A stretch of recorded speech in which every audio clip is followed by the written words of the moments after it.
కొన్ని ప్రజలు నాకు చూపించారు. నా విజయం కాక మీ అందరి ప్రతితో ఈరోజు విజయమే.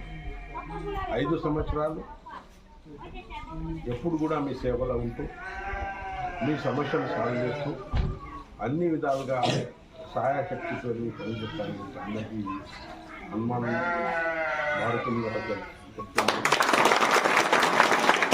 ఏ సమస్యలు ఉండాలి ప్రజా దర్బార్ కూడా పెడుతున్నాము. నేరుగా మీరు స్వచ్ఛంగా మా దగ్గర రావచ్చు, మీ సమస్యలు చెప్పచ్చు. నేను ఛాయాశక్తితో సమస్యలు కూడా పూర్తి చేస్తాను. నేను ముఖ్య ఉద్దేశం ఒకటే పెట్టుకున్నాను. నియోజకవర్గంలో వైద్య విద్య ఎడ్యుకేషన్. మనిషికి బతకడానికి వైద్య కావాలా, హెల్త్ కోసం మందులు కావాలా, ఇంజక్షన్ కావాలా, డాక్టర్స్ కావాలా, హాస్పిటల్ మంచి కావాలా. అది ఒకటి. చదువు నేర్పడానికి పిల్లగాళ్ళకు బడి కావాలా, మంచి ఉపాధ్యాయులు